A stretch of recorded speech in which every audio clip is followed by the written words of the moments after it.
I don't have really that much to say, so I want lots of questions. It will be exciting. I want to keep it relevant to like what you guys are interested in, since clearly obscure 16th century theater is not necessarily everyone's main interest, like it is mine. Okay, so we're going to start. Oh, we're good. Sorry, Okay, we cool. started recording. Yes. Win. All right. Assumptions or Miss Vicky's, either one. I think Miss Vicky's. Which one? Do you have sea salt and vinegar? Yeah, it's different people. I have Right. And of course, very quickly. Commedia dell'Arte literally means comedy of artists, which is meant to distinguish it from, say, comedy of amateurs. It was very specifically a theater style for artists and performed by artists.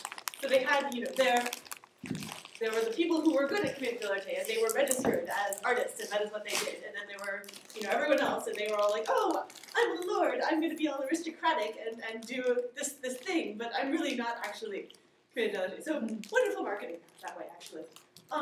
So Commedia dell'Arte started in the 16th century in Italy as part of the big fancy schmancy thing known as the Italian Renaissance. It started out of a tradition of masque that was very popular in Italy, to the extent that if someone were to commit a crime while wearing a mask, it was thought to be the fault of the mask and not the person wearing it. Because masks had their own identity and people wearing them were therefore not responsible for the mask's actions. I think that's the coolest thing ever.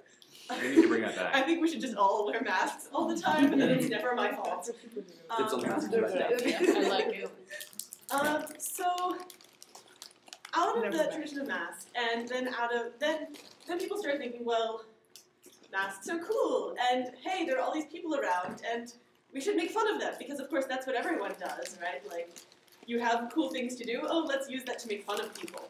So Commedia dell'Arte really is, it's very satirical. All of the different characters were people that you would have seen walking down the street.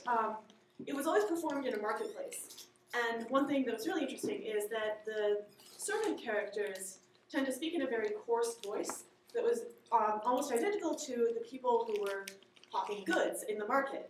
So as people would, come in and like walk through the market, they'd see, someone shouting for fish, and then they'd hear that same sort of voice on stage, but making fun of it. Not necessarily directly. They were working within different little scenes and doing crazy stuff, but you had that contrast. And of course, they had to be loud and interesting enough to grab people's attention as they were walking through, especially because they didn't charge admission. Charging admission to theater is a relatively new concept. Only in Shakespeare's time did they realize that was an interesting business model. The way they actually made money back then was they had to make themselves interesting enough that people would give them donations. So you would have troops of Commedia dell'Arte players who would run around the countryside and perform for whoever wanted to see them, which is how it managed to spread from Italy to England, and France first, then England, and develop as it spread all through Europe. So they would travel to France, suddenly you'd see Commedia dell'Arte in France. It was this cool, exciting thing. Everyone called it Italian comedy because, of course, you have to translate the names. And then you had Commedia dell'Arte troops that performed in French, and then it moved to England and became its own thing there. So that is sort of how it came about and sort of spread through Europe. Women in Commedia dell'Arte. There weren't any at first. It was all men. Of course, it's all masked. They're all wearing masks. It's all improvised. So, and it was thought that women on stage must, of course, be prostitutes, because if women are performing, they're totally selling themselves for, like, they're selling their bodies. Like, that just must be the case, because no decent woman would perform. Gradually, they started having women as dancers and singers in the entr'actes, which then developed into women performing. And you can see the roots of that origin of because it really, when they did start out, the women were probably prostitutes. It wasn't that like people thought they were prostitutes. They probably actually were prostitutes. So you can see that in some of the characters. They have a sexuality in a way that would be associated with prostitution. So I guess I'm just going to go through the main masks and then relate that to what happened afterwards. So within Commedia dell'Arte, you have, well, first you have different little scenarios. And then from those little scenarios, you get a bigger, for lack of a better word, play. It's all improvised, of course, but everyone has a set character that they play. So if my specialty is Arlecchino, that's all I play, is Arlecchino. And Arlecchino is a set thing. He doesn't really change. The way I like to think about it is that every single character in Commedia dell'Arte is fighting for something that they can never have, or doing something that is actively preventing them from getting what they want. There's always a tension and an inability to get to their goal. The Zani always want food, but then they have people that they have to work for, so they're torn between food, but they can't get it unless they work, but working is awful, and they hate doing that. Or the lovers who are in love with the idea of love, but then they're always being prevented, and then they get caught up in their own melodrama, and it just goes insane. So everyone is standing in their own way. So the different characters. There is a distinction in Commedia dell'Arte between mask and mask. Mask, the lowercase m, is that thing you wear on your face. Mask with an uppercase m is the character that you are playing. So